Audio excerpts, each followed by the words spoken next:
Hey guys, in today's video I want to go over the latest news that's come out for Vigor on Xbox One. As you may or may not know, Vigor is still in game preview, but when it goes full release it will be free to play for everyone. In my last Vigor video I went over the fact that everything got pushed back. It was supposed to go full release by the end of March, but they needed more time to work on some things. They needed more time to polish the game and get it ready for full release.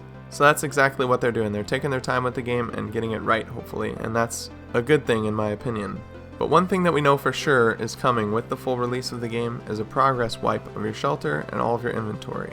This might be off-putting for a lot of people, as you might have been grinding the game and trying to get as much equipment and as much shelter upgrades as possible. But with game preview titles such as this, with the mechanics and things changing along the way, progress wipes are inevitable for the game preview version of the game. They did mention that changing the systems are the reason that they have to do a progress wipe. It's not because they want to make the game fair for newcomers entering the game or anything like that. It's because the changes that they're making would basically just not work if there wasn't a progress wipe. But there is some good news. We are actually getting some things for everything that we've done so far in the game. When the progress wipe happens, we will be getting some rewards based off of how far we've made it in the current state of the game. So there's an image here that I'll flash up on screen, and it goes over the rewards that you'll get when the progress wipe happens with the full release of the game. For every 5 shelter improvement levels that you've made to your shelter, you'll get 1 common crate.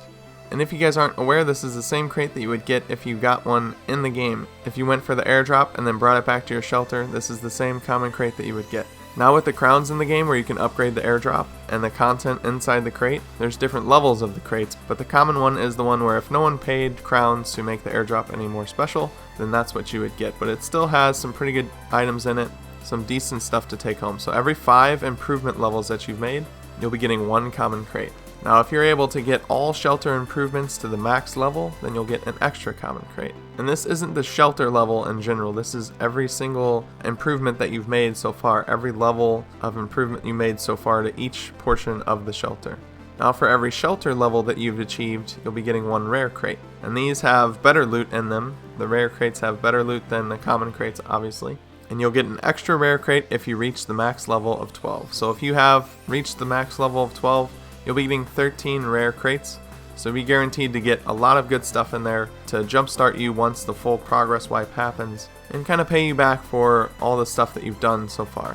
And speaking of paying you back, if you've spent any crowns, if you've bought any with your own money, or if you've just bought things with the Founders Pack crowns that they've given you, you'll be getting all that reimbursed to you once the full release of the game comes out. And I think we started with 1,500 crowns being founders of the game. So once the full release comes out, you'll be getting those 1,500 crowns back. So if you have crowns right now and you're afraid to spend them because you want to wait until more people are playing or whatever the case, you might as well spend them now. You don't necessarily have to spend your own money, but if you want to spend all the crowns that you have, you will be getting reimbursed for those crowns once the game goes live. But that's the main thing I wanted to cover in this video. One other small thing to add. There was an addition to the game over the weekend. Weapon parts properly stack in your backpack so they don't take up an inventory space each time you pick one up. If you find the same weapon part, they stack together now, so it leaves you more inventory space to loot other items. And it was a back-end change, so there was no update to the game. You didn't have to download a patch or anything like that. As we get closer and closer to the full release, we'll have a couple more patches that we have to go through, but it's nice to see these quality of life improvements being made along the way. As always, send them your feedback either on their forums or on their Twitter page so that they can see exactly how the players feel and what they might need to change going forward. But let me know what you guys think. Are you disappointed that you're going to see a progress wipe? We already knew that we were going to get a progress wipe with the full release of the game, so at least this gives us something back in return. If you played the game quite a bit and you've leveled everything up, you'll be getting a lot of items in return. And there's parts and weapons and all kinds of stuff in those crates, and even crowns, so you'll be able to reap the benefits of your hard work when full release happens when we get this progress wipe. So hopefully that's at least a decent compromise for you. As always, remember to like the video if you found it useful and subscribe to stay up to date on everything that I publish. But that's going to do it for this one. I hope you guys have a good rest of your day. Until next time, I'll see you later.